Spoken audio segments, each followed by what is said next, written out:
The God helmet. I can not ask you about this. The God helmet. What is the God helmet, first of all, for anyone who doesn't know? And it's basically how can you can give yourself near death and out of body experiences.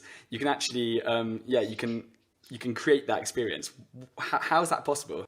Way back in the 50s, Wilder Penfield, who's kind of this pioneering neurosurgeon, discovered that if you stimulate the right temporal lobe, really strange things happen, right? You can have out of body experiences, you can have that whole life review that shows up in quote unquote near death experiences, you can have visual hallucinations, auditory hallucinations, feelings of oneness, and also a feeling of what they call a sense presence, like the feeling like there's an angel or a god or a demon or a devil in the room with you, right? All that stuff happens because of when we stimulate the right temporal lobe. And we sort of know, in some of these experiences, we sort of know why. We have an understanding of what's actually going on biologically and why it's producing these experiences.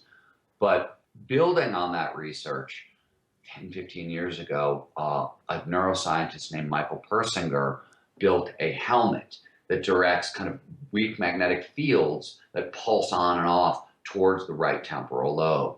Thousands of people have worn the device, and something like 80% of them have a profoundly strange experience, right? Most of them experience this sense presence. Jesus has showed up like 20 times. You have out-of-body experiences and near-death experiences. Some people, nothing happens, right? There are some people who seem that are totally, can't experience this stuff at all. We also know that flow, even though parts of the brain are turning off, in really deep flow states, it also appears that the right temporal lobe is becoming really hyperactive. So these experiences, these so-called mystical experiences, also show up in flow. In fact, the action sports story, I was just writing about this morning, so it's in my head. Seth Morrison, the big mountain skier, the very first time he threw a double backflip off, it was somewhere between 100 and 150 foot cliff, huge cliff, just crazy, crazy trick.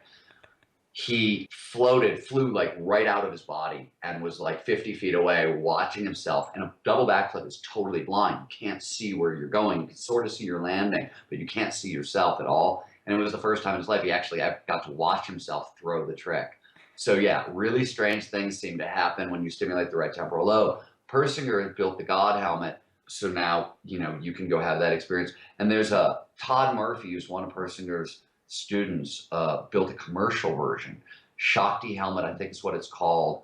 So there's a commercial version. It's not quite as robust as the God helmet, but there's a commercial version available. What this tells us, of course, is that kind of these experiences for decades, forever, for millennia, have been, the sole domain of like misfits, madmen, right? They were totally off limits.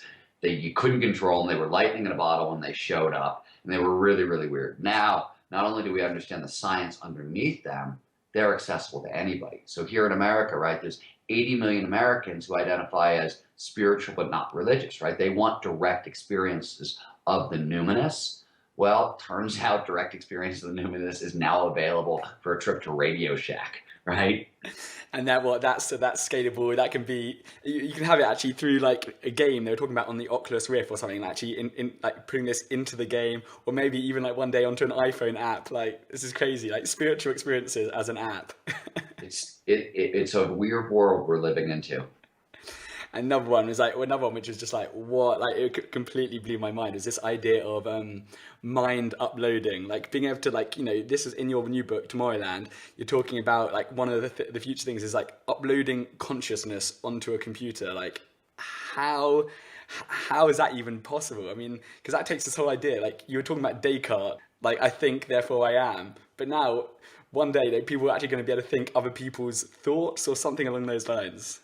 Well, there's a lot of different ways people are playing with it, but what I was writing about was actually some work being done at British Telecom.